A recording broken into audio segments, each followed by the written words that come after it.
Hello, hello et bienvenue dans ce 4e épisode de Débridé, le podcast qui... Amandine, il faut qu'on révise notre pitch. Le podcast qui révolutionne le monde du cheval. Si Et tu me préviens. particulièrement... Attends, mais recommence. On recommence. Mais non, on est parti, Amandine. Non, mais tu mets Donc, pas ça. Hein. Débridé. Mais si, Non, mais si. tu coupes. Non, je coupe pas. Ça commence bien, mesdames et messieurs.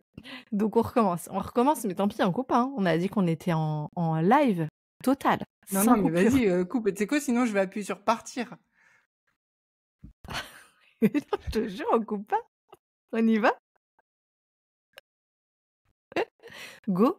Vas-y, c'est reparti. Amandine, à vous les studios. À vous les studios. À vous les studios, ça veut dire vas-y, balance.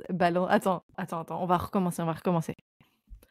Quand je dis jingle, tu dis Débridé, le podcast qui révolutionne le monde du cheval. Ça marche? Ok. On y va, c'est parti.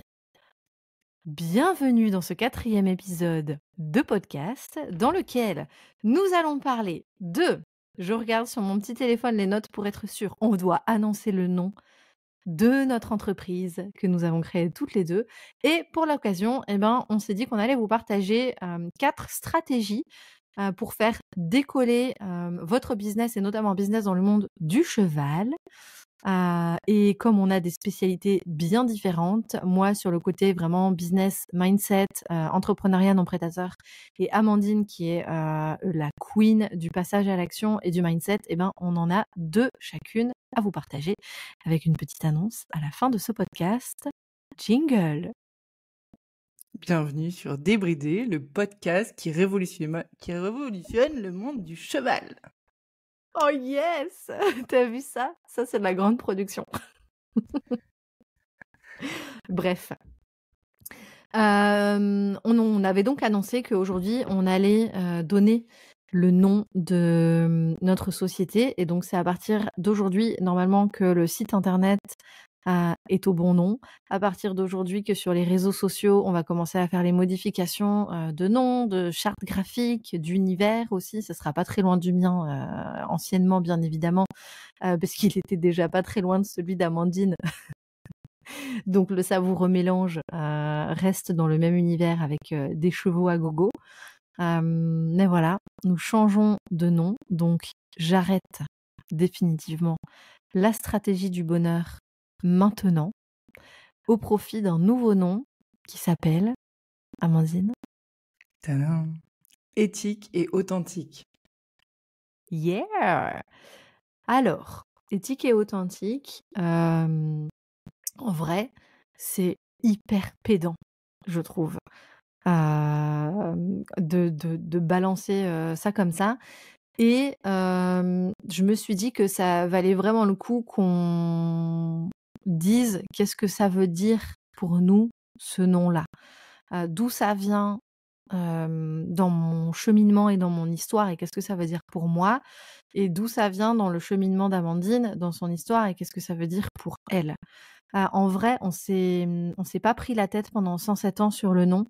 Moi, un nom de société, un logo, etc., je pense que c'est absolument pas le principal, notamment quand on est dans des entreprises qui fonctionnent beaucoup sur le personal branding. Donc, ça veut dire qu'on va plus entendre parler de Amandine Collin et Claire Labbé que de Éthique et Authentique ou de notre logo ou quoi que ce soit. Donc, il nous faut un nom et il nous faut un petit logo, donc on l'a fait.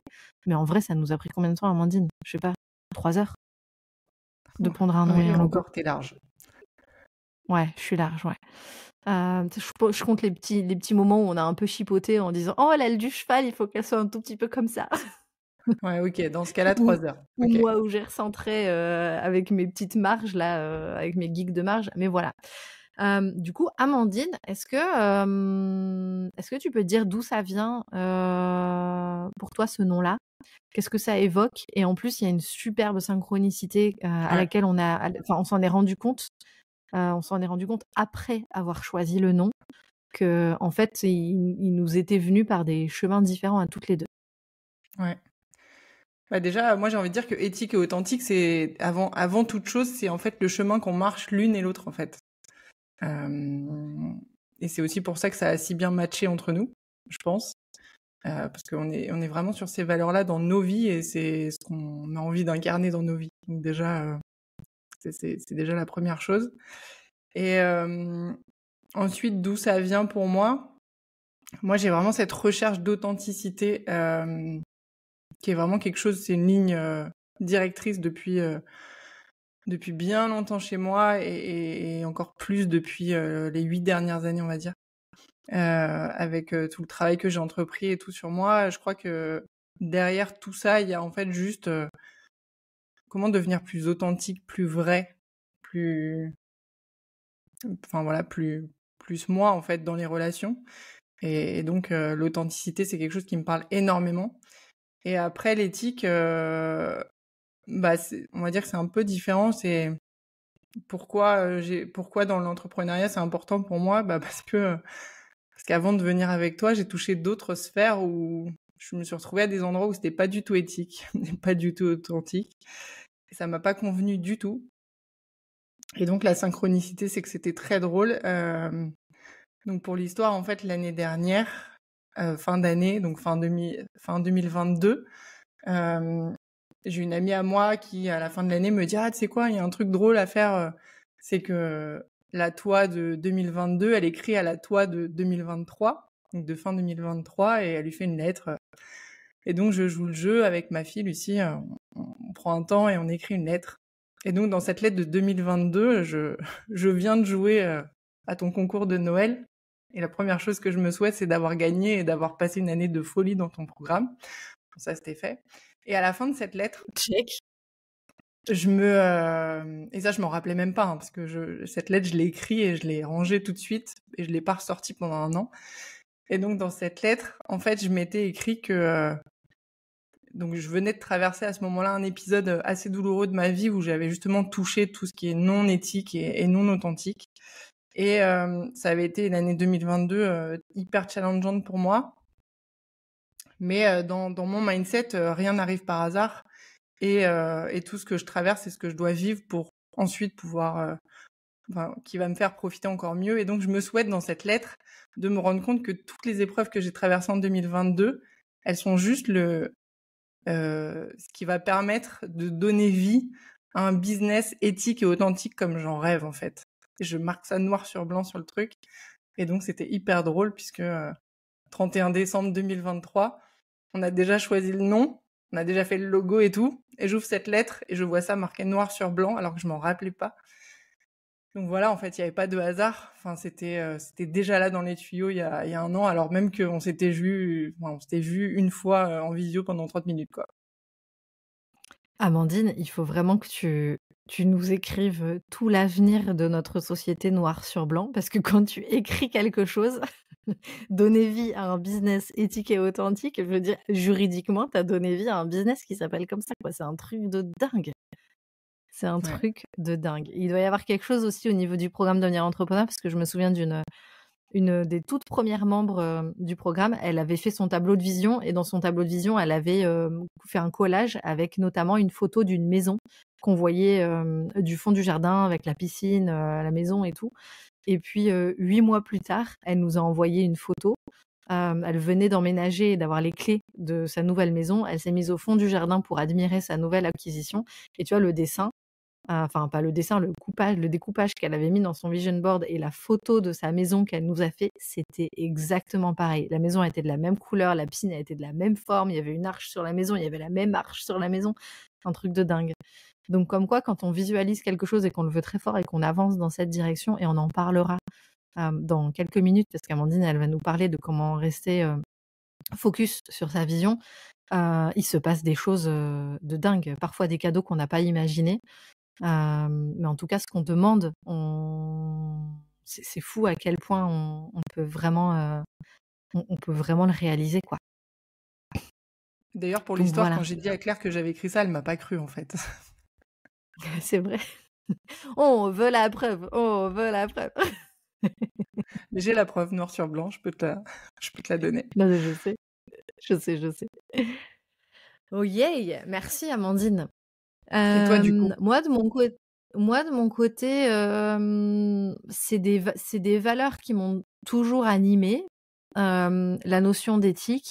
Alors je viens d'une famille, vraiment très catholique, j'ai été élevée dans la religion et du coup il y avait, je pense que très fort, j'ai été, amenée à me poser des questions sur, la notion de morale, et cetera et en fait, il y avait des trucs qui me bloquaient beaucoup et notamment dans les cours de catéchisme. Je me souviens qu'au collège, je me suis retrouvée à me lever sur la table, à dire à la je sais pas comment on appelle ça, la catéchiste, la madame du catéchisme, que j'étais pas d'accord avec elle parce que, elle disait que Dieu, nous jugeait, sur nos actes et qu'il y avait des tu vois, il y avait des personnes, qui faisaient des trucs mal, et cetera et cetera et moi, je me souviens que je j'ai ça me mettait hors de moi de penser qu'il y avait un espèce de vieux bonhomme barbu qui pouvait dire si on était des bonnes personnes ou pas des bonnes personnes en fonction de si on avait avorté, pas avorté, si on avait divorcé, pas divorcé, si on était gay, si on n'était pas gay.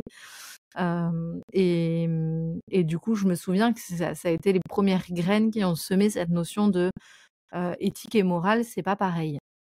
Et éthique, c'est un vrai cheminement, aussi en accord avec, nos valeurs, avec ce que nous on met en termes de comportement et de règles qui veulent dire qu'on a, répondu à nos valeurs et que du coup, il y a pas de blanc, il y a pas de noir. On est vraiment pour moi dans l'éthique, on est vraiment dans une zone grise. Et après plus tard, en travaillant avec les chevaux, plus tard en travaillant dans le monde professionnel, ben, je me suis rendu compte que, là encore une fois, on est dans une zone grise. Des fois, il y a des gens qui font des choses, on peut les juger mal, mais en fait, vu de leur point de vue, pourquoi ça serait mal, je sais pas. Et ça m'a vraiment posé des questions sur la relation qu'on instaure avec nos clients, avec nos partenaires, sur la façon dont on fait du business et dont on fait des ventes et dont on respecte l'autre dans le processus de vente, et aussi sur le bien-être humain et le bien-être animal quand on travaille, bah, du coup particulièrement avec les chevaux dans notre cas. Donc c'est là qu'est venu vraiment ces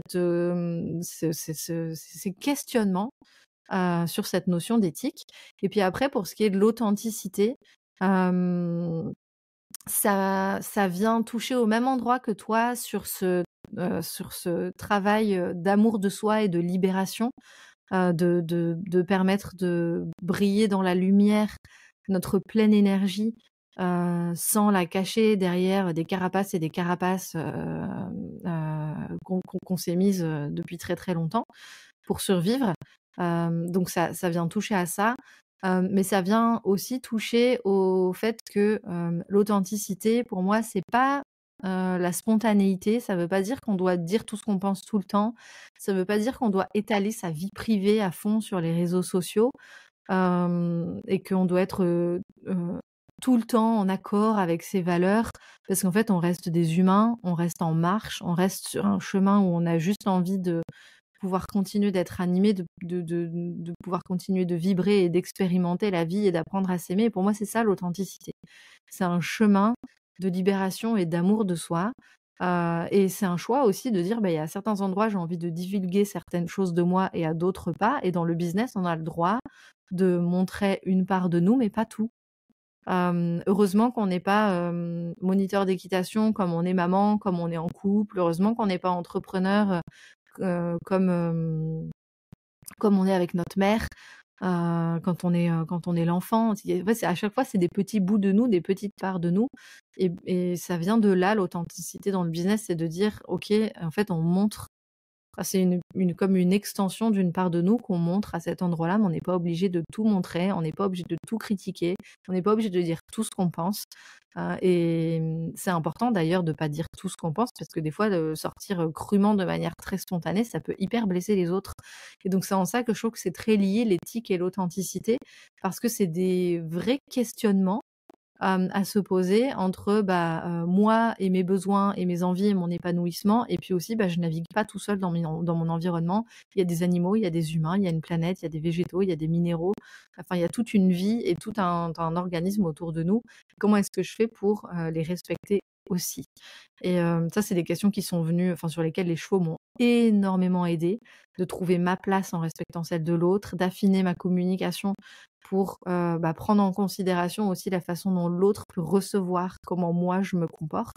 Et donc on est sur un savoureux mélange de comment est-ce que je peux apprendre à être moi, tout en respectant mon environnement.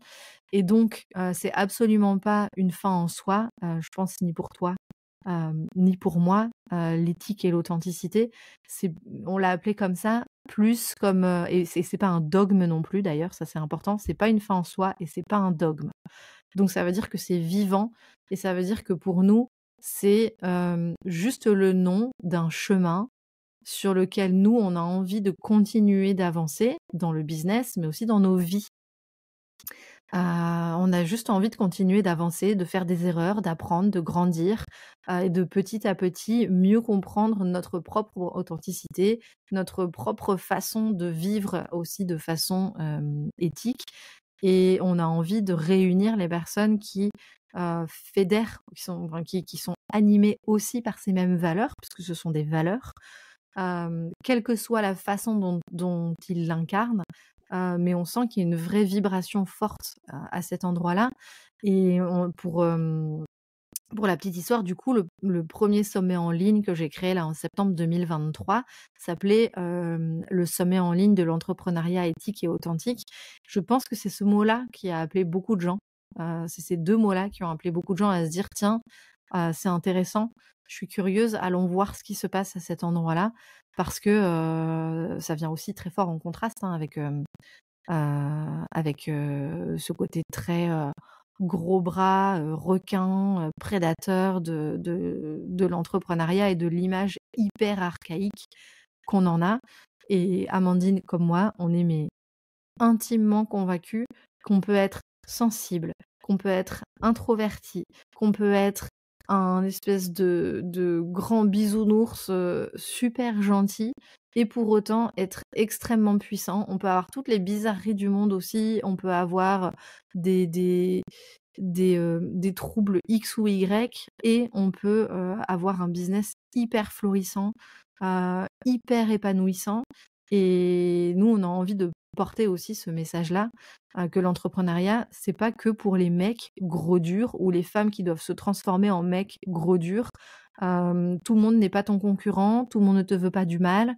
Voilà, il est possible de faire un entrepreneuriat autrement, inspiré du coup d'une énergie beaucoup plus non prédatrice, vient vraiment en opposition avec les comportements très prédateurs qu'on nous a appris dans notre société. Et donc nous, on est là pour se dire, ok, en fait, on peut former une communauté d'entrepreneurs qui s'inspirent du pouvoir non prédateur des chevaux et qui ont décidé qu'on n'avait pas envie de fonctionner comme les autres. Voilà, Ouais, je m'arrête je là crois parce que sinon après je suis que partie pendant des plombes. et l'une et l'autre, enfin derrière ça, il y a aussi la volonté de remettre plus d'humanité en fait. Je crois que Exactement. c'est aller toucher notre part d'humanité, finalement, en revenir à cet aspect éthique et authentique. Comment je remets de l'humanité au milieu de tout ça, que ce soit dans mes relations pro ou dans mes relations perso. Je crois que c'est une vraie volonté pour toi et pour moi, Claire, Ouais. d'aller toucher cet endroit-là aussi, parce que, bah ouais, comme tu le disais tout à l'heure, ça veut pas dire c'est un dogme, ça veut pas dire tout ça. On est humaine en fait, et on a nos parts d'ombre, on a tout ça, et l'authenticité, c'est ça aussi. C'est d'aller toucher cette humanité, de dire que parfois on n'y arrive pas, de montrer ces moments de vulnérabilité. Et je crois, pour moi, l'authenticité, c'est tout ça. Et aujourd'hui, les gens qui m'inspirent le plus, d'ailleurs, dans l'entrepreneuriat et tout, c'est que des gens finalement qui sont enfin, qui montrent en fait cette humanité.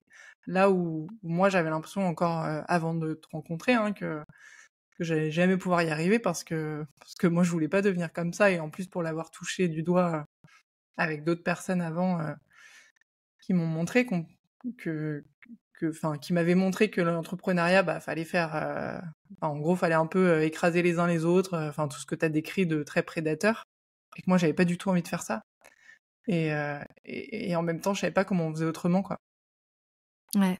Donc Mais il y a c'est rien toi de qui m'as pire montré que le d'évoluer chemin, dans un que c'était monde. possible. Ouais. Ah, il y a rien de pire, je trouve, que d'évoluer dans un monde où on peut pas être nous. C'est une torture. Enfin, moi, je me souviens, j'ai bossé dans des grosses multinationales en tant que salariée avant. c'est une torture de ne pas pouvoir être soi. On meurt à petit feu, si ce n'est à grand feu, pour certains d'entre nous. Donc, bref, on va pas approfondir là-dessus parce que sinon on va aller dans des sujets sombres.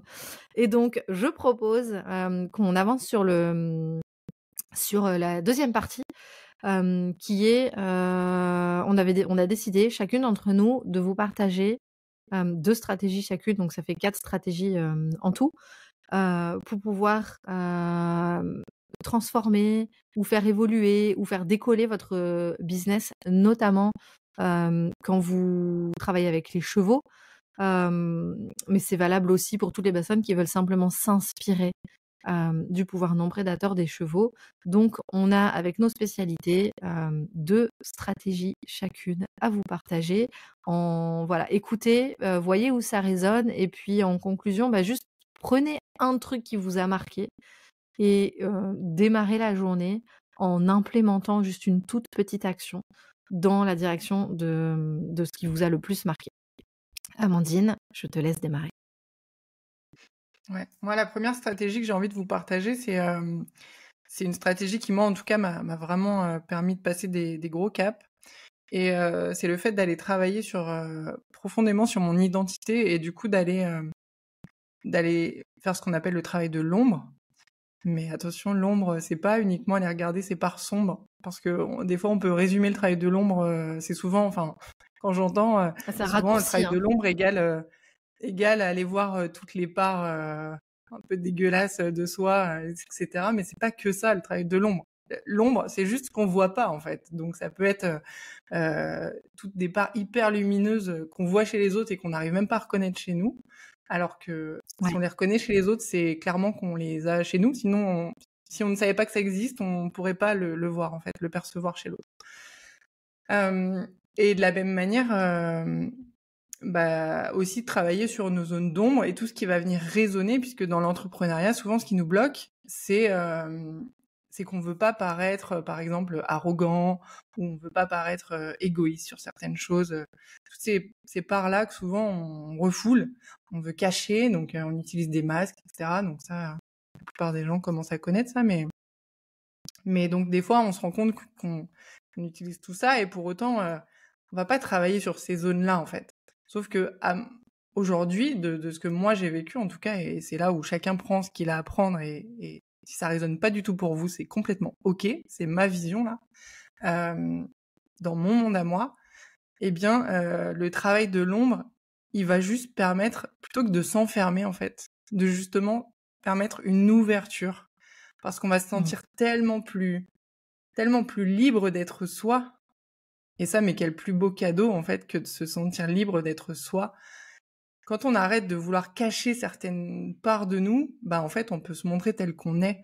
Et après, en fait, ça va pas faire de nous des gros méchants et des gros requins, justement, parce que si c'est pas dans nos valeurs, et ici on est chez Éthique et Authentique, donc nos valeurs, c'est pas d'aller marcher sur tout le monde ou de pourrir les gens avec qui on bosse, etc. C'est pas comme ça qu'on envisage le business ou nos vies tout court.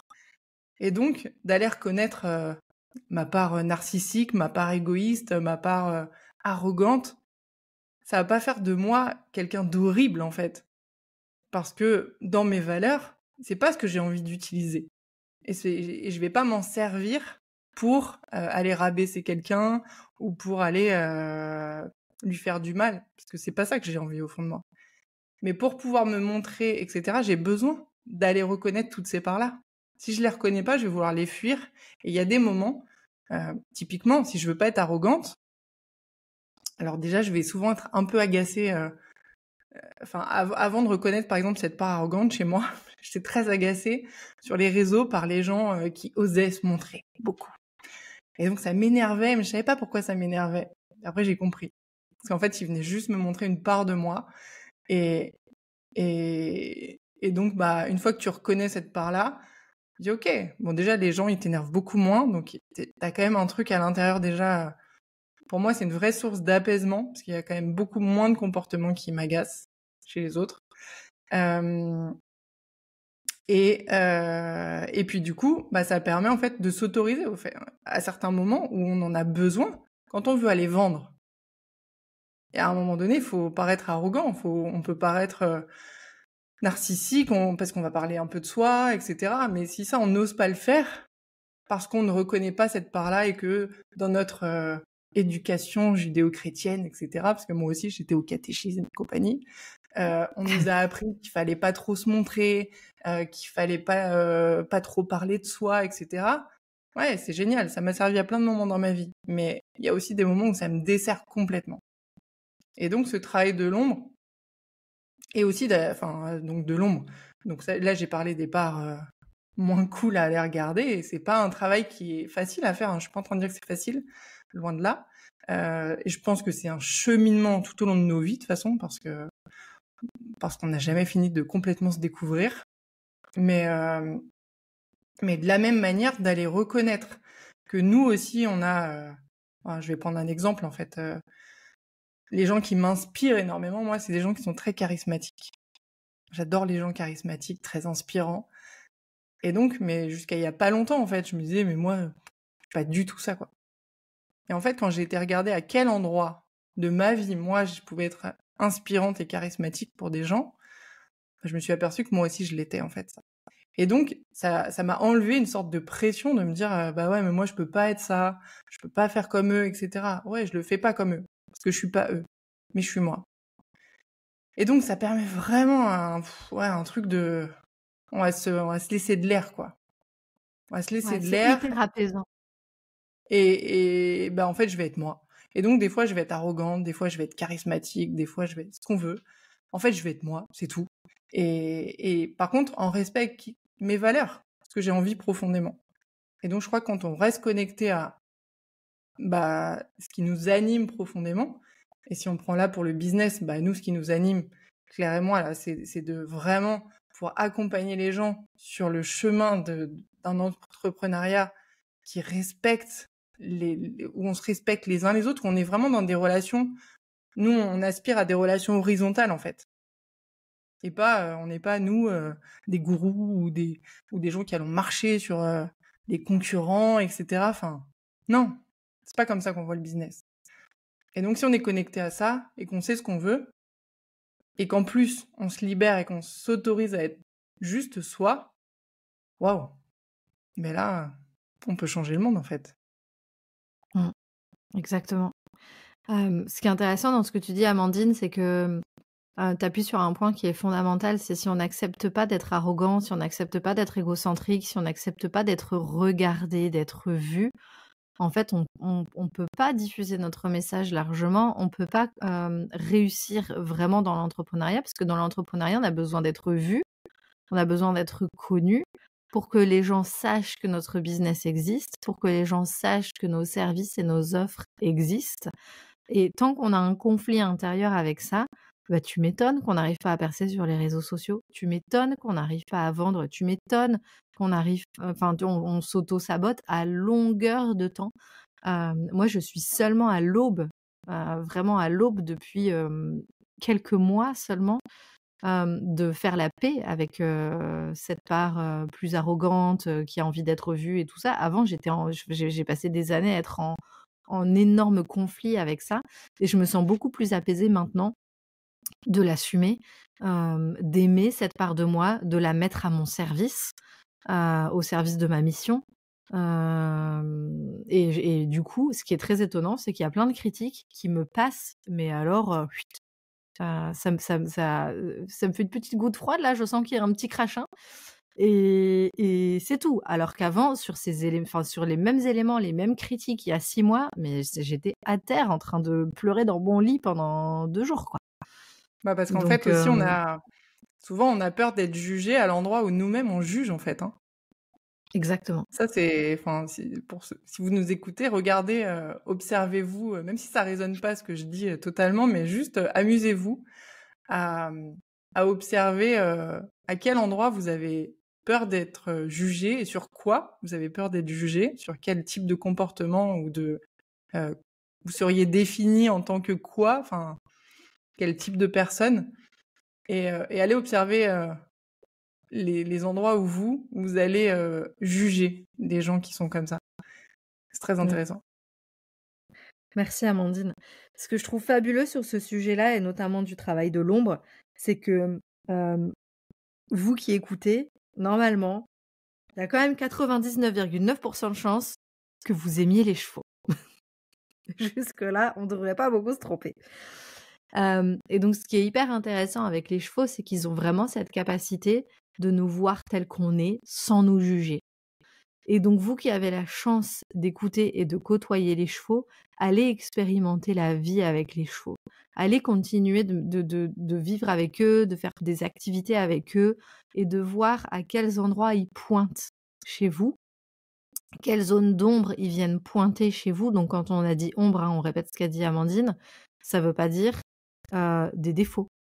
Quand on parle de zone d'ombre, c'est des endroits où vous ne vous voyez pas vous-même. Quelles sont les compétences, quels sont les comportements que vos chevaux ont pointés et dont vous n'aviez pas confiance en termes de leadership. Les chevaux sont tellement doués pour nous permettre d'identifier là où on est hyper doué en termes de leadership, mais aussi là où on a encore besoin de grandir. Et ils sont hyper doués pour nous indiquer aussi quelles sont les émotions qui reviennent le plus fréquemment chez nous, et notamment des émotions que on n'en a pas conscience, ou alors on n'a pas envie d'aller les voir. Les chevaux, ils sont juste magiques. Je sais que là, tous les gens qui font de la médiation animale, ils sont tous derrière leurs oreillettes en train de dire oui, absolument. Et si vous en faites pas, allez voir. Allez voir un équicoach, allez voir un instructeur ou une instructrice EponaQuest. Je prône EponaQuest à fond. Ou allez voir quelqu'un d'autre qui a une pratique de la médiation. Et amusez-vous, accompagné par cette personne, à prendre les réflexes de profiter pleinement de cette chance d'avoir les chevaux autour de vous pour qu'ils puissent vous guider dans ce travail de l'ombre. Ils sont juste magiques pour ça. On continue avec le deuxième. Deuxième stratégie. Les fondations, elles ont été posées avec Amandine de revenir à soi et à la libération, au travail de l'ombre, au travail de s'accepter, de s'aimer de plus en plus. Et moi, la deuxième astuce que je voulais vous partager pour faire vraiment décoller de votre business ne peut pas exister tant que vous n'acceptez pas, à mon avis, de faire ce travail de l'ombre et se faire ce travail de l'amour de soi. C'est de sortir du cadre. C'est d'arrêter de faire le mouton et de se dire parce que je suis moniteur d'équitation, il faut que je fasse comme tout le monde et que j'ai mon centre équestre et que j'ai une cavalerie de autant de chevaux et que les chevaux ils travaillent autant d'heures par semaine et que les cours c'est toujours des cours d'1 heure et que c'est un abonnement et que du coup les élèves ils viennent par groupe de 6, de 8, de 12 faire des cours tous les mercredis pendant 1 heure pour les galop 3, galop 4 et puis après on passe au galop 5, galop 6 et puis machin. On a le droit et on peut s'autoriser à inventer les modèles économiques que l'on souhaite, qui sont adaptés au rythme de vie que l'on a, qui sont adaptés aux thématiques avec lesquelles on veut travailler. C'est pas parce qu'on a un diplôme de moniteur d'équitation ou c'est pas parce qu'on a un diplôme de praticien en shiatsu ou de masseur ou de saddle fitter ou qu'on est maréchal ou qu'on pratique la médiation, qu'on doit le faire comme 99% des gens le font parce que historiquement, en fait, c'est juste des habitudes qu'on a pris. Et moi, je trouve ça très intéressant de se sortir de ces habitudes et d'aller chercher d'aller chercher de l'authenticité, vraiment, au sens de quoi j'ai besoin moi, dans mon quotidien. Qu'est-ce qui me nourrit? Où est-ce que j'ai besoin d'espace? Où est-ce que j'ai besoin de connexion? Pour pouvoir organiser mon travail de manière à ce que ça soutienne ma qualité de vie. Et puis aussi d'avoir le cœur et les oreilles et le regard attentif à, en fait, de quoi a besoin ma clientèle. Parce que l'habitude, ça veut pas dire que ça répond aux vrais besoins de la clientèle. Il y a peut-être plein de personnes qui préféreraient venir une après-midi. D'ailleurs, je me suis toujours posé la question, je me suis dit: «Tiens, c'est étonnant», parce que je pense que ça fait des dizaines et des dizaines d'années qu'il y a des gamins qui vont dans des centres équestres. Ils vont faire leurs cours le mercredi après-midi et ils squattent le centre équestre pendant tout l'après-midi. C'est le cas de ma fille Ouais. chaque fois qu'elle y va. Bah, voilà et moi j'ai fait ça, j'ai fait pareil. J'allais en vélo au poney club, j'avais mon heure, de la semaine parce que mes parents ils avaient vraiment pas les moyens donc j'allais chercher de l'argent, partout où je pouvais pour avoir 1 heure par semaine de cours d'équitation et puis j'y restais le plus longtemps possible. Si jamais la monitrice d'équitation elle me disait: «Claire, est-ce que tu peux ramener un poney et le mettre dans la pâture?» C'était le graal et j'étais, trop contente. Je compte pas le nombre de box que j'ai décrottées, gratuitement pour le centre équestre en espérant que peut-être un jour je pourrais monter une demi-heure à un cheval en échange. Enfin bref, il y a les gens, quand on regarde les gamins, ils ont besoin de contact à pied avec les chevaux. Pourquoi il y a pas, pourquoi tous les centres équestres n'ont pas, révolutionné leur modèle économique pour répondre à ce besoin-là? Il y en a très, très peu qui vraiment œuvrent autrement. Et donc là, ce que je vous invite à faire, ça à regarder le monde avec un peu de recul en vous disant: «OK, en fait, dans mon marché, on a pris des habitudes. Hem, mais est-ce que ces habitudes, je peux pas les remettre en cause?» Pas juste pour le plaisir de les remettre en cause, mais est-ce qu'elles me soutiennent moi et est-ce qu'elles soutiennent ma clientèle? Et si c'est pas le cas, qu'est-ce que je peux remettre en cause pour le faire différemment? Ça, c'est il y a un superbe outil pour faire ça, qui s'appelle la stratégie Océan Bleu. Et je vous invite, soit à rentrer dans le programme Devenir entrepreneur parce qu'on a tout un chapitre là-dessus pour le vraiment le mettre en pratique, et l'utiliser et être accompagné pour avoir une réflexion stratégique sur votre modèle économique. Soit vous pouvez acheter le livre qui s'appelle attention, il y a 2 livres. Il y a un livre qui s'appelle La stratégie Océan Bleu, mais je vous le conseille pas parce que c'est le premier qu'ils ont écrit et il est assez théorique. Et un deuxième livre qu'ils ont écrit qui s'appelle Cap sur l'océan bleu. C'est celui-là que je vous conseille de prendre si jamais vous voulez avancer, à votre rythme et comme vous voulez. Il y a toutes les informations et il y a des exercices, hem, pour vous aider à, bah, remettre en cause le statu quo, remettre en cause les habitudes. Les habitudes, ce sont que des schémas du passé qu'on ramène dans le présent, qui vont amener toujours les mêmes résultats dans le futur. Et si vous voulez obtenir des résultats différents et permettre à vos clients aussi d'obtenir des résultats différents, ou un état d'esprit différent, ou changer les mentalités, ou améliorer le bien-être des chevaux, améliorer votre bien-être, au passage, bah, vous pouvez pas continuer toutes ces vieilles habitudes. Et donc ça demande de faire comme les chevaux, c'est-à-dire revenir dans le moment présent, vraiment s'écouter, vraiment écouter notre marché, vraiment écouter aussi, quand vous travaillez avec les chevaux, ce que vous proposent les chevaux. Et puis de vous poser la question: «OK, maintenant que j'ai toutes ces informations-là, qu'est-ce que je peux opérer différemment pour avancer, dans mon business?» Et donc moi j'ai vu des moniteurs d'équitation refondre entièrement, leur centre équestre, à cet effet, organiser, des après-midi, organiser des stages, travailler avec des familles entières, faire intervenir d'autres professionnels pour que, du coup, les enfants puissent tourner sur des ateliers. Comme ça, il y avait pas que l'équitation.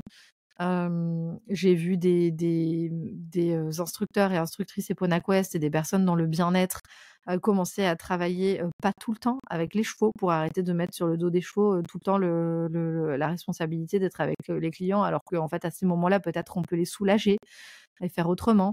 Moi, personnellement, j'ai revu entièrement mon modèle économique en me disant: «OK, en fait, il y a plein de moments où, quand on parle, business, on n'a pas besoin des chevaux, on n'a même pas forcément besoin d'être là, en présentiel, les uns avec les autres. Il y a plein de moments où par contre, c'est hyper savoureux d'être avec les chevaux, c'est hyper savoureux d'être ensemble et en groupe» et du coup, j'ai revu entièrement mes accompagnements pour qu'ils soient faits. Moi, j'aime énormément accompagner sur le long terme et voir les transformations aussi. Et j'ai des enfants en bas âge également. Et j'habite dans ma petite campagne où j'ai pas plein d'entrepreneurs amoureux des chevaux qui habitent juste à côté de chez moi. Enfin bref, j'ai vraiment repris tous ces principes-là en me disant, OK, comment est-ce qu'à partir de ça, je peux monter des accompagnements qui aident mon public cible, qui répond à leurs attentes, qui leur permet de vivre la transformation qu'ils veulent vivre, qui soit respectueux de mes chevaux, qui soit respectueux de mon temps.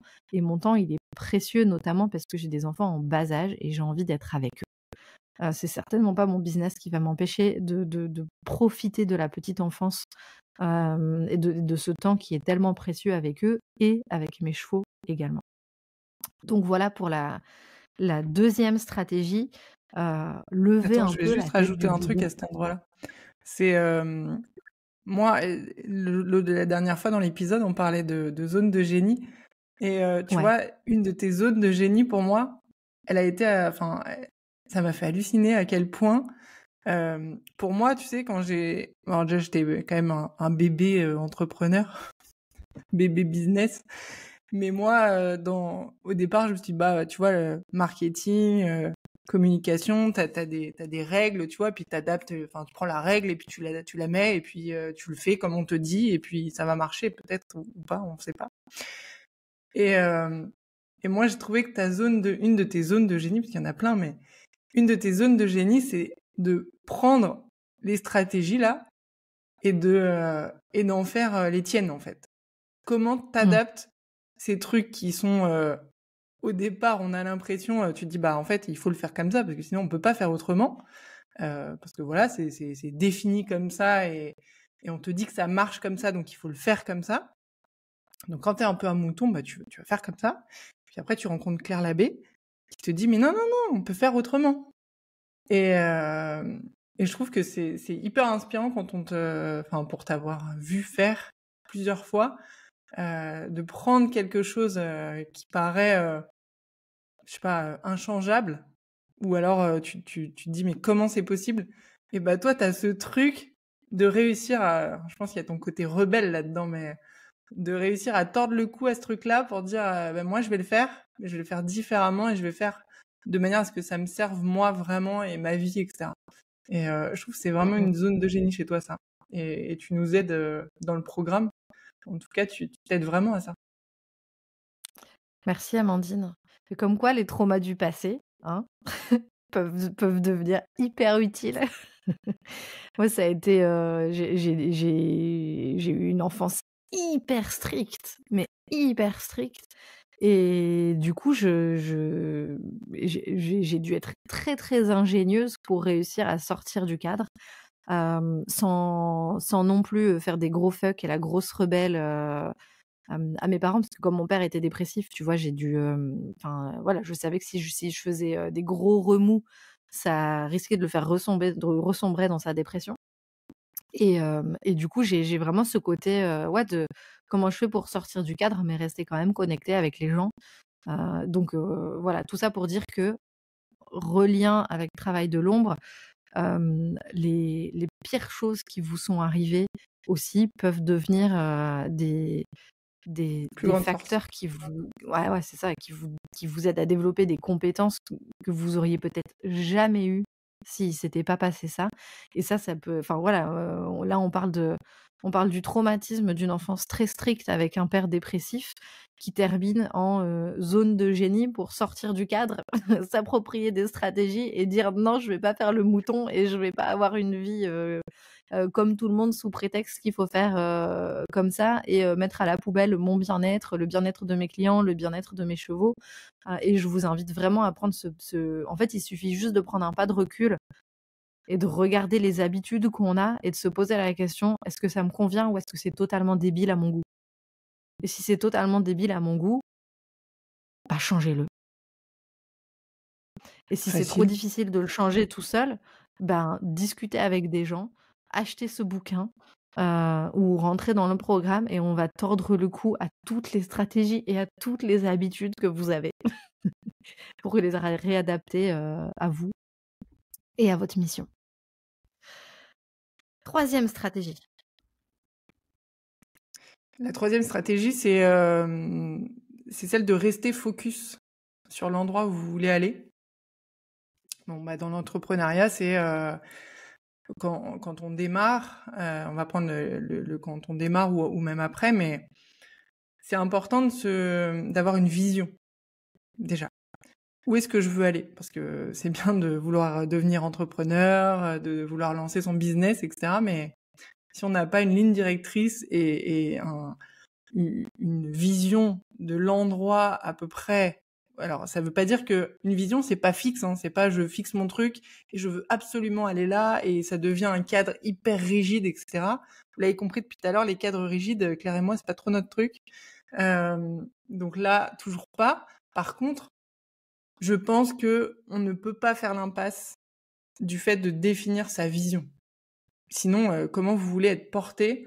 C'est vraiment votre vision, c'est vraiment le moteur qui va vous porter, et puis après, ça va donner la direction à votre voile, en fait. Et si vous mettez pas la voile, je sais plus, il y a une citation qui dit un truc, mais je ne la connais pas par cœur, mais en gros, c'est si tu donnes pas de direction à ta voile, bah elle va t'emmener là où elle t'emmène, mais pas là où tu veux aller, quoi. Donc, définissez, si vous nous écoutez là, bah, déjà, première chose, posez-vous la question de savoir si vous avez bien défini, ok, c'est quoi ma vision? Et on vous demande pas un truc hyper précis, genre dans 5 ans, je veux absolument que ce soit comme ci, comme ça. Déjà, sur l'année qui vient, là, on est début 2024, est-ce que vous êtes fixé un chemin, un axe, en vous disant, ok, fin 2024, voilà où j'aimerais être. Ça veut pas dire que vous allez y être forcément, parce que des fois, la vie, elle nous amène à un autre endroit qui est encore meilleur. Ça, c'est la magie de la vie, et vous la laisserez œuvrer pendant l'année 2024. Mais déjà, prenez ce cap et fixez-le. Et une fois que vous avez fixé ça, œuvrez à poser des objectifs. Moi, c'est un peu mon job, hein, aider les gens à fixer des objectifs. Donc, je vais pas déroger à la règle aujourd'hui. Mais ensuite, c'est comment... donc, c'est comme si vous aviez une grande échelle, et que en haut, là, au niveau du nuage ou du soleil, comme vous voulez, c'est là où vous voulez arriver à la fin de l'année. Et vous allez mettre plein de petits barreaux. Et c'est quoi tous les petits barreaux que vous allez mettre, les uns après les autres? Parce que si vous mettez des grands barreaux, vous risquez d'être démotivé, de vous dire « Oh, j'y arriverai jamais ». Et puis d'être tenté de faire autre chose, et puis je lance plein de trucs en même temps, et puis il y a rien qui marche, et puis du coup je me dis de toute façon c'est nul, et j'y arriverai jamais, et je suis pas faite pour être entrepreneur. Non, il y a pas de t'es fait ou t'es pas fait, en fait. Par contre, il y a un mindset à avoir. Le mindset, c'est déjà d'être focus solution, ressources, non pas problème. Donc ça, c'est une des choses importantes. Et là-dedans, une fois que vous avez défini tous vos petits barreaux de cette échelle qui vous mène à votre soleil à vous de 2024, vous allez monter marche après, petit barreau après petit barreau de cette échelle. Et moi, comment je fonctionne, c'est, si ça peut vous aiguiller en tout cas, c'est que chaque jour, j'ai envie à la fin de ma journée, quand je vais me coucher, de me dire cool, aujourd'hui, j'ai encore fait une action qui m'a permis de monter un petit barreau de mon échelle. Et des fois, il est tout petit ce barreau, des fois, il est plus gros. Ça dépend des jours, ça dépend de mon énergie, ça dépend de ce que j'ai pu faire, ça dépend du temps que j'avais.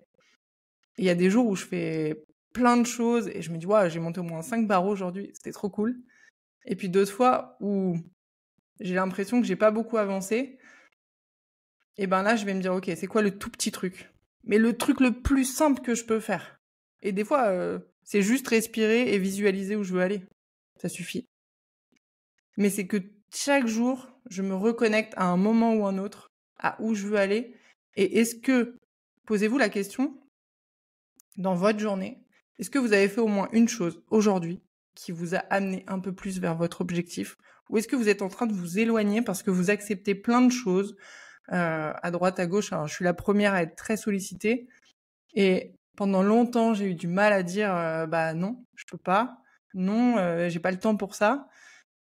Et maintenant, en ayant accepté mes zones d'ombre et tout, ça passe par là aussi.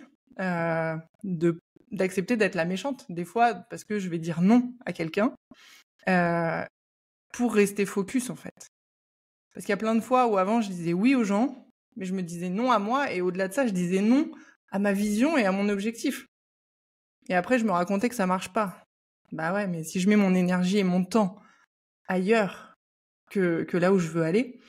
Et d'ailleurs, ça me fait penser, j'avais pas du tout pensé que j'allais vous dire ça, mais un truc très simple que vous pouvez faire, c'est observer aujourd'hui, dans le temps et l'énergie que vous mettez chaque jour, qu'est-ce qui est utilisé concrètement pour aller vers votre projet, pour aller vers cette vision.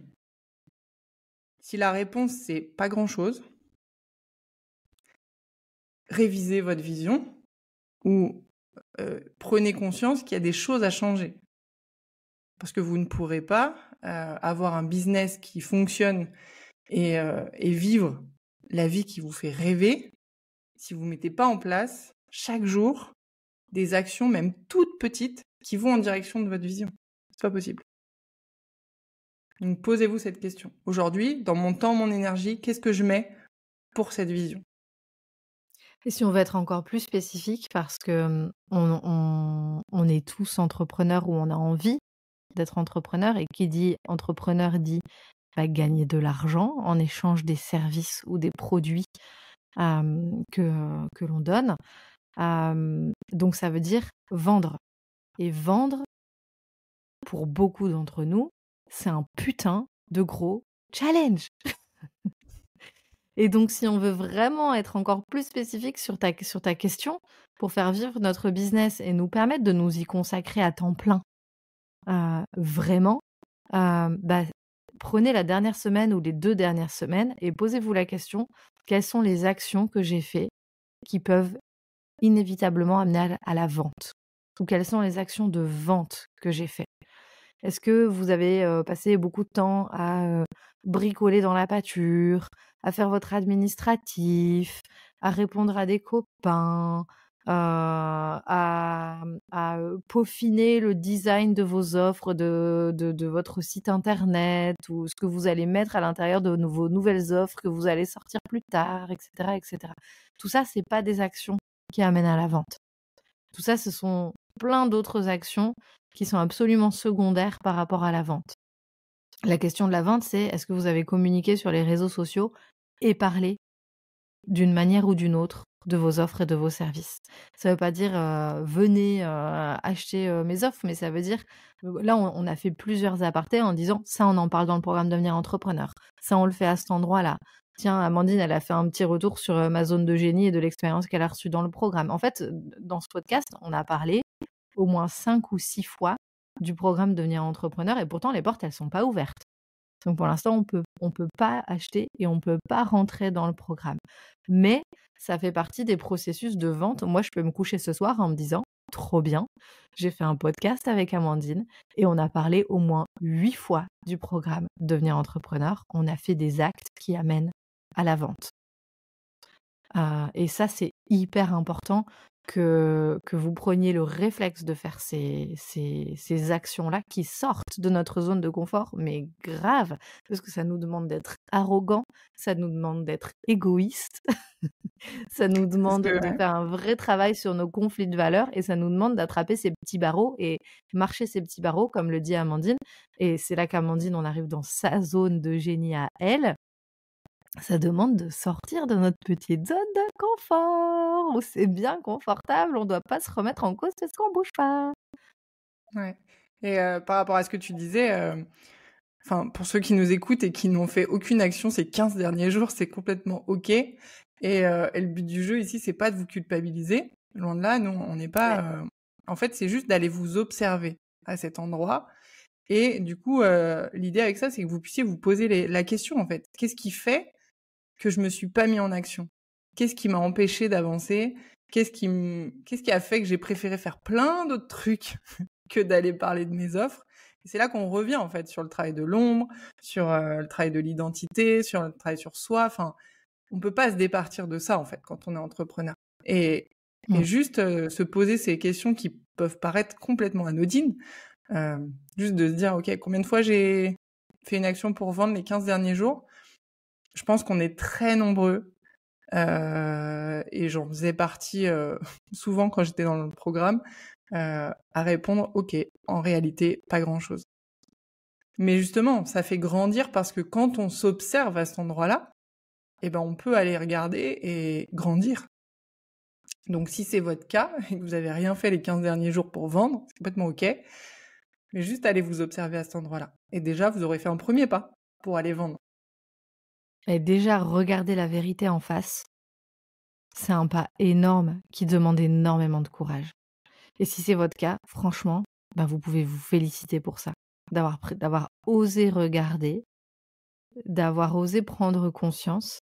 Et vous pouvez vous remercier aussi, parce que du fait de le savoir maintenant, vous allez vous prendre la main dans le sac la prochaine fois où vous vous laissez dériver et vous vous laisserez dériver moins longtemps, de moins en moins longtemps. Et c'est OK de dériver et ce qui est rigolo, c'est que plus on en a conscience, plus vite on se reprend et puis après on dérive, de moins en moins et de moins en moins longtemps. Moi, il faut quand même savoir, Amandine, je pense que tu reviens de loin aussi, on n'est pas des vendeuses, hein. On n'est vraiment Moi, pas des toujours pas vendeuses, mais vraiment en fait, hein, mais du tout, quoi. Moi, je fais du coup, je vais être très transparente, là-dessus. En vrai, je fais un webinaire un webinaire ou un sommet ou enfin bref, je me retrouve là à devoir parler de mes offres devant plein de gens sur Zoom.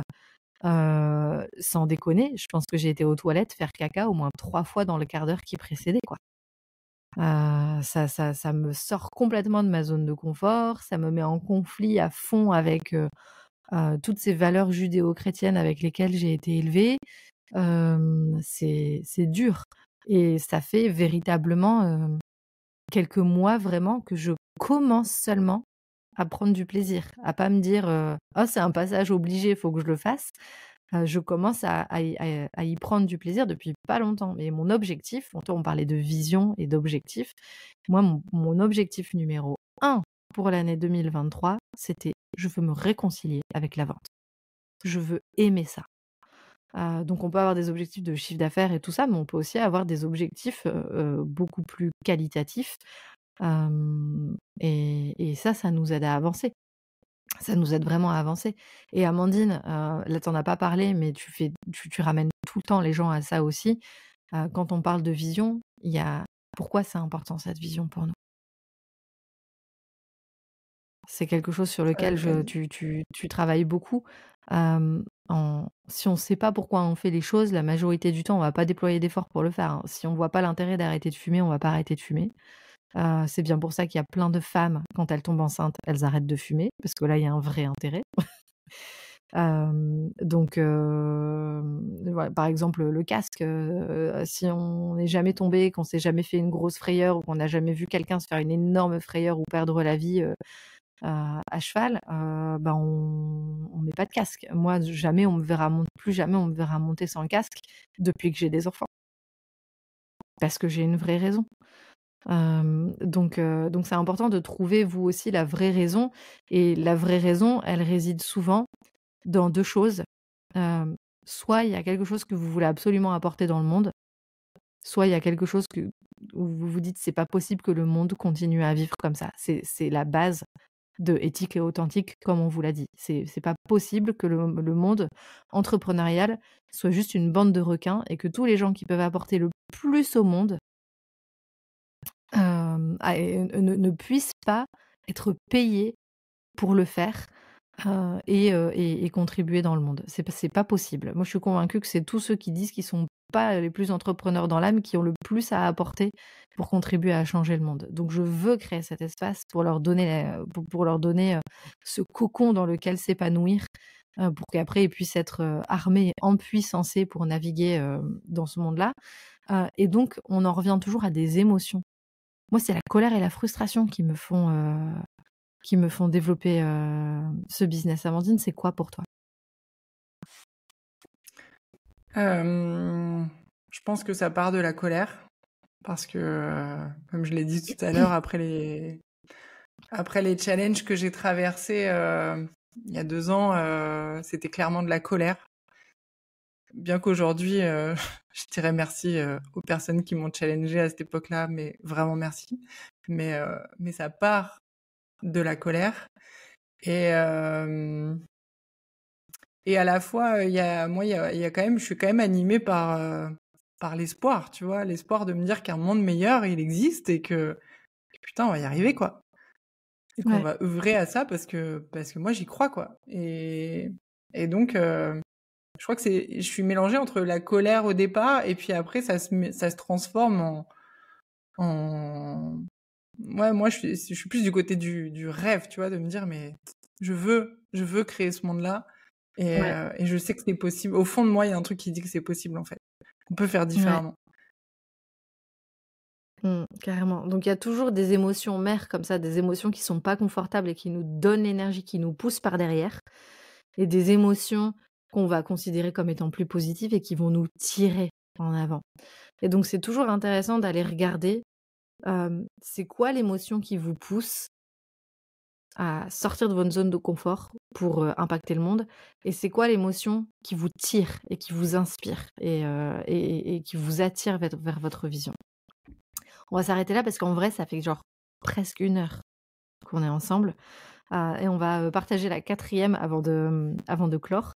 Ils vont pas être tous aussi longs, hein, je vous préviens, les épisodes de podcast. Mais là, en démarrage, on On avait s'est plein lâché de là. choses à raconter. On avait plein de confitures à étaler. Et on Donc pourra voilà. rester toute la Le nuit d'ailleurs, hein.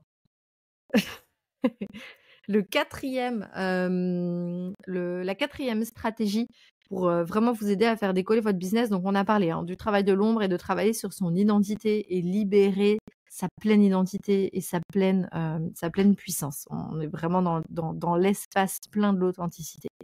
Ensuite, on a parlé d'arrêter de faire le mouton, d'arrêter de faire comme tout le monde et de sortir de sa zone de confort.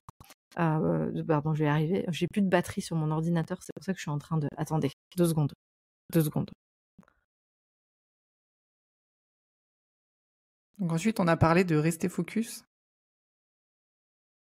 et de l'importance de définir son pourquoi et de définir sa vision. Et maintenant, Claire, quand elle aura C'est bon, rebranché normalement. son Tu ordinateur... m'entends ou pas? Bah oui, je t'entends. Est-ce que tu m'entends? Ah, tu m'entends, ok, parfait.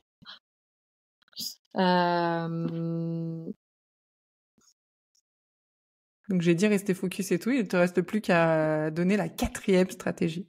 Mais oui, la 4e, ok, c'est bon, on est bon. Je reviens du focus. La 4e, c'est de bien s'entourer. Pour moi, c'est hyper important de trouver un entourage d'entrepreneurs qui partagent les mêmes valeurs, et bon bah franchement dans le monde du cheval, c'est hyper chouette de s'entourer de personnes qui sont aussi comme nous, amoureux de ces grands animaux et qui nous inspirent tellement. Mais la première raison pour laquelle je trouve que c'est important, c'est que en fait on n'est pas très nombreux à avoir choisi ce chemin de l'entrepreneuriat. Le chemin plus traditionnel, c'est de rester sur un job salarié. Et il est tout à fait possible, je ne sais pas si c'est votre cas, mais moi c'est mon cas, autour de moi il y a quand même beaucoup plus de salariés. Mes parents étaient fonctionnaires. Mes amis sont quasiment tous, mes amis historiques sont quasiment tous salariés.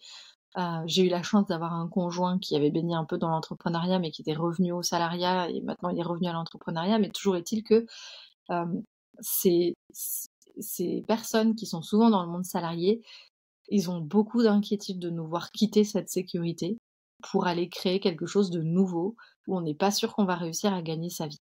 Et donc ça peut créer énormément de conflits au sein des couples, au sein des familles, au sein des cercles amicaux, quand on décide de changer de voie, et notamment d'aller vers une voie qui, a priori, n'apporte pas un salaire régulier tous les mois.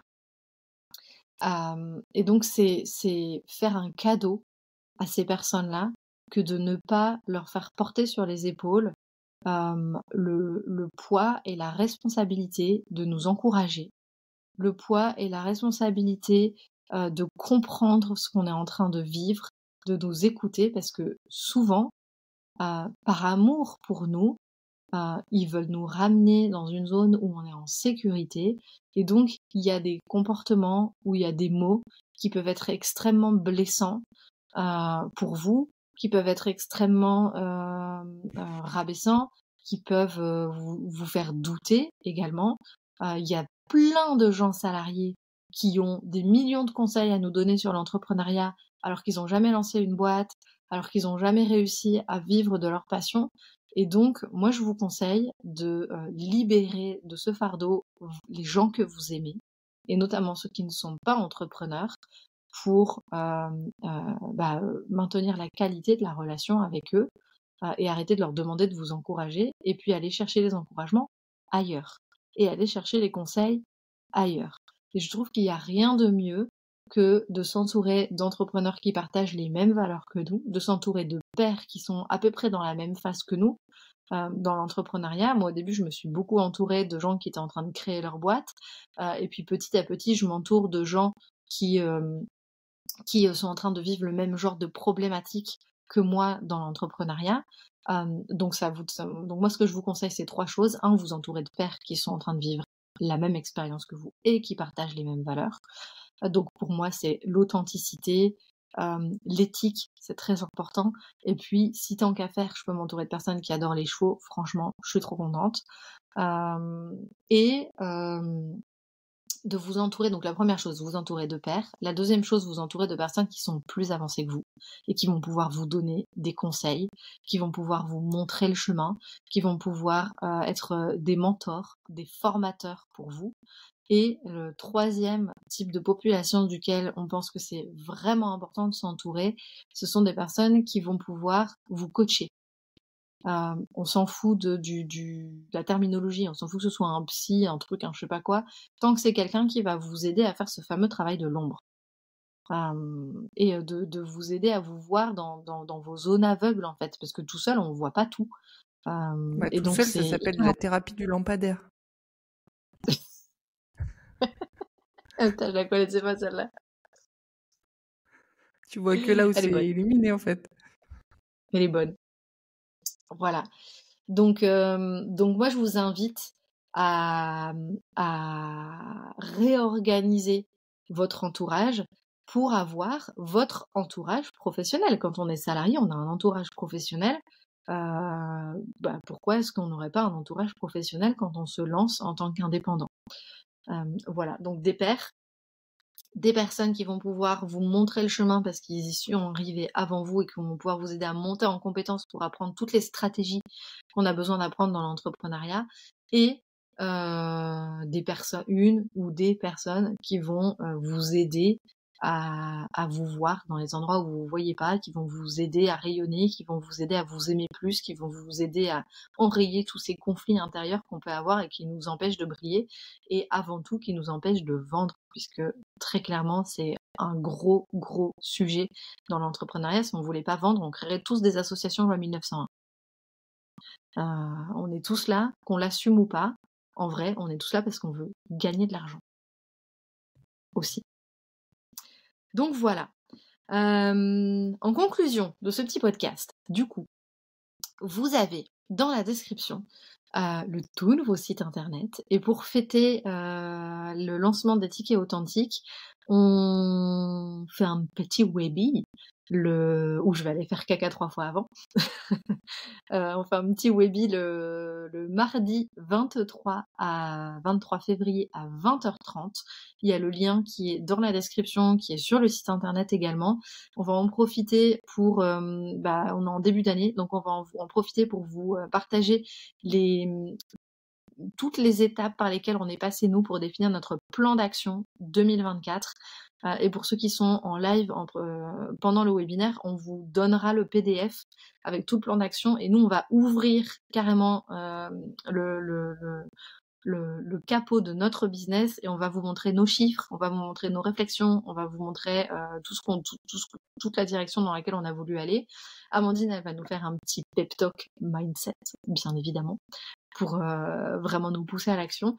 Et puis, on va aussi, avec grande joie, enfin ouvrir les portes d'une communauté d'entrepreneurs qui partagent ces mêmes valeurs. On a vraiment envie de faire une communauté à prix ultra abordable, qui est juste un espace où on est en sécurité entre personnes qui partagent ces mêmes valeurs-là, pour pouvoir nous entraider, pour pouvoir créer des partenariats, pour pouvoir poser des questions quand on a des doutes, pour fêter nos victoires, pour nouer des liens. Il y a des magnifiques amitiés professionnelles qui peuvent émerger de ces espaces, et donc nous, on a envie de se positionner comme garante de cet espace où on peut se réunir entre entrepreneurs qui partageons ces valeurs de l'entrepreneuriat non prédateur, qui partageons ces valeurs de travailler aux côtés des chevaux et de nous inspirer des chevaux. Donc on ouvre les portes officiellement avec des cadeaux et des bonus spéciaux le mardi 23 février à 20h30. Le lien est dans la description. Voilà pour le podcast d'aujourd'hui. Et puis, on va continuer avec un épisode par semaine, et pas 4 par semaine par la suite, qui seront animés par Amandine, seule parfois, par moi seule parfois, par nous deux très souvent en même temps. Et on a déjà une belle flopée de séries d'invités qui vont également venir au micro puisqu'on a envie de mettre en valeur des chemins et des parcours d'entrepreneuriat inspirés des chevaux, des parcours d'entrepreneurs qui ont réussi, qui vont partager leurs stratégies, qui vont partager leurs modèles économiques, qui vont partager leur façon de travailler avec les chevaux, qui vont partager leur métier. L'objectif avec ce podcast, c'est vraiment qu'on puisse à la fois donner des conseils, mais aussi ouvrir l'esprit sur tout le champ des possibles pour avoir un business éthique et authentique avec les chevaux, guidé par les chevaux et qui clairement révolutionne le monde du cheval. Amandine, un dernier petit mot? En tout cas, on espère que cet épisode vous aura amené des clés de réflexion. Pour que vous puissiez regarder un peu par rapport à vos stratégies, quelles sont celles. Peut-être vous poser la question si vous aviez qu'une chose à retenir de cet épisode et que vous pouvez implémenter dès demain, ou dès aujourd'hui si vous l'écoutez comme moi le matin, dans votre quotidien, ce serait quoi en fait? N'hésitez pas à nous laisser d'ailleurs un petit commentaire. Ou des questions si vous avez besoin dans l'espace juste en dessous du podcast. On se fera une joie d'y répondre et de vous lire. Merci, à la semaine prochaine. Ciao, ciao.